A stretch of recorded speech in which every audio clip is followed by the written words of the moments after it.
नमस्कार, एक बार फिर से स्वागत है आपका न्यूज टाइम पर। मैं रोजगार की बात कर रहा। पीएम मोदी के मछली मटन वाले बयान पर तेजस्वी का पलटवार। उधमपुर में पीएम मोदी ने मटन खाने को लेकर जो कहा, बिहार की राजनीति में इससे सियासी बवाल मच गया है।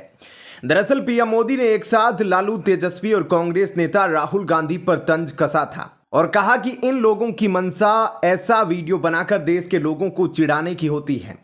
दरअसल इससे पहले लालू यादव राहुल गांधी के साथ मटन बनाते दिखाई दिए थे और हाल ही में तेजस्वी यादव ने मछली खाते हुए वीडियो शेयर किया था। खान पान की इन दोनों ही वाक्यों का जब पीएम मोदी ने मंच से जिक्र किया तो अब सामने से पलटवार भी आया है। तेजस्वी यादव ने प्रधानमंत्री नरेंद्र मोदी और बिहार के मुख्यमंत्री नीतीश कुमार के बयान पर पलटवार किया है।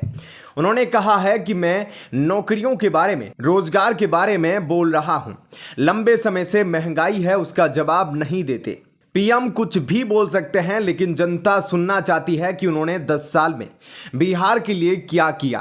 पीएम को 10 साल का हिसाब देना चाहिए। इधर उधर की बात न करे, मुद्दे की बात करे प्रधानमंत्री।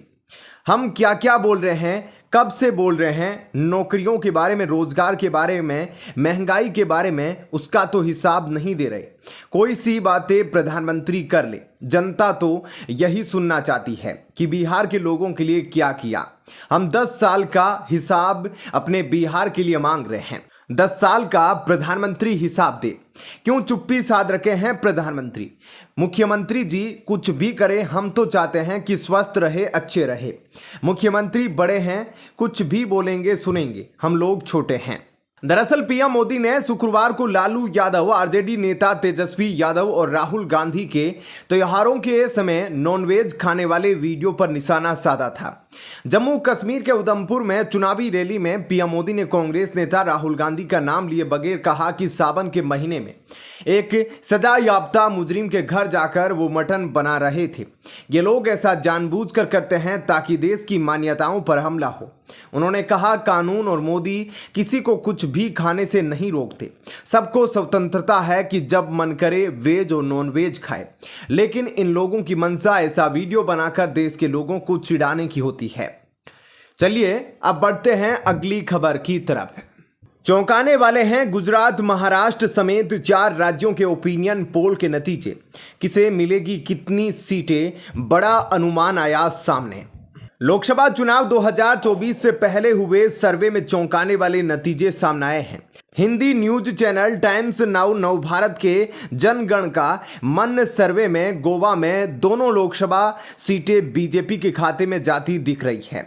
वहां बीजेपी का वोट शेयर 50% और कांग्रेस का वोट शेयर 46% रहने का अनुमान है। सर्वे की माने तो गुजरात की सभी 26 सीटें बीजेपी को मिल सकती है। पार्टी का वोट शेयर 60% रह सकता है, जबकि वहां कांग्रेस को 32% और आम आदमी पार्टी को 3% वोट मिल सकते हैं। इस बीच हिमाचल प्रदेश में भी सभी 4 सीटें बीजेपी के खाते में जाती दिख रही है। बीजेपी का वोट शेयर 56% रह सकता है। कांग्रेस को 39% और अन्य को 5% वोट मिल सकते हैं। महाराष्ट्र की 48 सीटों में 36 एनडीए गठबंधन के खाते में जा सकती है। 29 सीट बीजेपी के खाते में जाने का अनुमान है। शिंदे गुट की शिवसेना को 5 और अजीत पवार के गुट की एनसीपी को 2 सीटें मिलने का अनुमान है। कांग्रेस महज 1 सीट पर सिमट सकती है, जबकि उद्धव ठाकरे की शिवसेना को 8 सीटें मिल सकती हैं। सबसे ज्यादा 36% वोट बीजेपी को मिलने का अनुमान है। शिंदे गुट को 8%, अजीत पवार समर्थकों को 4%, कांग्रेस को 8%, शिवसेना को 21%, शरद पवार की एनसीपी को 11% और अन्य को 12% वोट मिलने का अनुमान है। वहीं उत्तराखंड की सभी 5 सीटें बीजेपी के खाते में जाती दिख रही है। वहां बीजेपी को 55%, कांग्रेस को 36% और अन्य को 9% वोट मिल सकते हैं। सर्वे के अनुसार इंडिया गठबंधन उत्तर और मध्य भारत में पूरी तरह फेल होता दिख रहा है। गोवा, महाराष्ट्र, गुजरात, हिमाचल प्रदेश और उत्तराखंड में एनडीए गठबंधन को अधिकतर सीटें मिलती दिखाई दे रही है। चलिए बढ़ते हैं अगली खबर की तरफ। कांग्रेस अध्यक्ष खड़गे के बेटे प्रियंक का दावा, आरएसएस के सर्वे में भाजपा 200 सीटें भी नहीं जीत रही। कर्नाटक में मंत्री और कांग्रेस अध्यक्ष मल्लिकार्जुन खड़गे के बेटे प्रियांक खड़गे ने दावा किया है कि आरएसएस के सर्वे में भाजपा को 200 सीटें भी नहीं मिल रही है। कर्नाटक में भाजपा आपस में लड़ रही है। इससे पहले कांग्रेस ने शनिवार को गोवा, मध्य प्रदेश और दादरा के लिए उम्मीदवारों की एक लिस्ट जारी की है। इस लिस्ट में 6 उम्मीदवारों के नाम हैं। इनमें मध्य प्रदेश के लिए 3, गोवा के लिए 2 और दादरा के लिए 1 उम्मीदवार का ऐलान किया गया है। पार्टी ने अब तक के 240 सीटों पर अपने उम्मीदवार घोषित किए हैं। कांग्रेस ने एमपी के ग्वालियर से पूर्व विधायक के प्रवीण पाठक, मुरैना से पूर्व विधायक के सत्यपाल सिंह सीकरवार यानी नीटू और खंडवा से नरेंद्र पटेल को टिकट दिया है। पार्टी ने राज्य की 29 सीटों में से 28 पर उम्मीदवारों के नामों का ऐलान कर दिया है, जबकि खजुराहो सीट सपा के लिए छोड़ी गई है। वहीं नॉर्थ गोवा सीट से रमाकांत खलप और साउथ गोवा सीट से कैप्टन वीरियाटो फर्नांडीज को उम्मीदवार बनाया गया है, जबकि Dadra and Nagar Haveli ST seat से अजीत रामजी भाई महाला चुनाव लड़ेंगे। उधर महाराष्ट्र में डिप्टी सीएम देवेंद्र फडणवीस ने शनिवार को बताया कि एकनाथ शिंदे के बेटे श्रीकांत शिंदे कल्याण सीट से चुनाव लड़ेंगे। कल्याण लोकसभा सीट पर उद्धव ठाकरे के नेतृत्व वाली शिवसेना यूबीटी ने लोकसभा चुनाव में वैशाली दरेकर राणे को उम्मीदवार बनाया है। कल्याण शिवसेना का गढ़ भी कहा जाता है। 2019 के चुनाव में इस सीट पर श्रीकांत शिंदे की जीत हुई थी।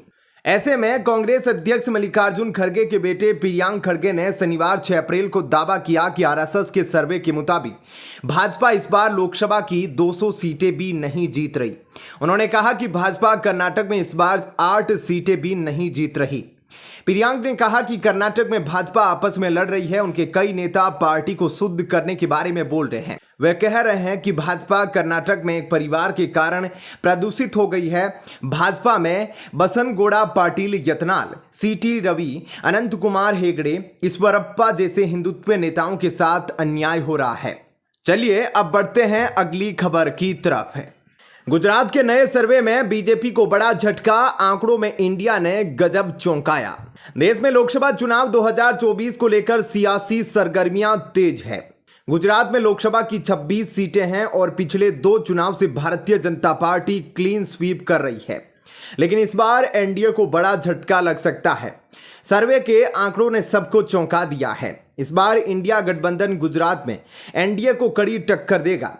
लोक पोल के सर्वे के अनुसार मोदी के गढ़ गुजरात में एनडीए को 21 से 23 सीटें मिल सकती है, जबकि महागठबंधन 3 से 5 सीटों पर जीत दर्ज कर सकता है। ऐसे में इस सर्वे के मुताबिक मोदी के गढ़ में एनडीए को बड़ा झटका लगने जा रहा है। चलिए अब बढ़ते हैं अगली खबर की तरफ। बीएसपी ने जारी की उम्मीदवारों की चौथी लिस्ट। आजमगढ़ से भीम राजभर और गोरखपुर से जावेद सिमनानी को दिया टिकट। बहुजन समाज पार्टी ने लोकसभा इलेक्शन के लिए उम्मीदवारों की चौथी लिस्ट जारी कर दी है। चौथी लिस्ट में बसपा ने कुल 9 प्रत्याशियों के नामों का ऐलान किया है। इसमें आजमगढ़ से लेकर रॉबर्टगंज की सीट शामिल है। इसके अलावा घोसी और फैजाबाद से भी उम्मीदवारों का ऐलान बसपा ने किया है। बहुजन समाज पार्टी ने आजमगढ़ से भीम राजभर, घोसी से बालकृष्ण चौहान, एटा से मोहम्मद इरफान, धोरहरा से श्याम किशोर अवस्थी, फैजाबाद से सचियानंद पांडे, बस्ती से दया शंकर मिश्रा, गोरखपुर से जावेद सिमनानी, चंदौली से सत्येंद्र कुमार मौर्य और रॉबर्ट्सगंज से धनेश्वर गौतम को उम्मीदवार बनाया है। लोकसभा चुनाव के लिए बसपा की चौथी लिस्ट में शामिल कुल 9 उम्मीदवारों में 3 ब्राह्मण, 2 मुस्लिम और बाकी ओबीसी और दलित को चुनावी मैदान में उतारा गया है। बसपा ने पहली लिस्ट में 16, दूसरी लिस्ट में 9 और तीसरी लिस्ट में 12 कैंडिडेट के नामों की घोषणा की है। इसमें मथुरा के उम्मीदवार को बदलना भी शामिल है। अब चौथी लिस्ट में 9 उम्मीदवारों को टिकट देने के बाद बसपा यूपी में 80 में से 45 सीटों पर उम्मीदवार को उतार चुकी है। बता दें कि लोकसभा चुनाव 2024 के तीसरे चरण के लिए नामांकन दाखिल करना शुक्रवार से शुरू हो गया। इस चरण में 12 राज्यों की 94 संसदीय सीटों पर 7 मई को मतदान होगा। मध्य प्रदेश के बैतूल संसदीय क्षेत्र में स्थगित मतदान की अधिसूचना भी शुक्रवार को जारी होने की उम्मीद है। इस सीट पर चुनाव दूसरे चरण में होना था, लेकिन बहुजन समाज पार्टी के उम्मीदवार के निधन के कारण स्थगित कर दिया गया। नामांकन दाखिल करने की आखिरी तारीख 19 अप्रैल है और उम्मीदवारी वापस लेने की आखिरी तारीख 22 अप्रैल है। तीसरे चरण में जिन राज्यों और केंद्र शासित प्रदेशों में मतदान होना है उनमें असम, बिहार, छत्तीसगढ़, दादरा और नगर हवेली और दमन और दीव, गोवा, गुजरात, जम्मू और कश्मीर, कर्नाटक, मध्य प्रदेश, महाराष्ट्र, उत्तर प्रदेश और पश्चिमी बंगाल शामिल है। चलिए दोस्तों, फिलहाल इस वीडियो में इतना ही। आपका क्या कहना है कमेंट सेक्शन में अपनी राय जरूर बताइएगा। जय हिंद, जय भारत।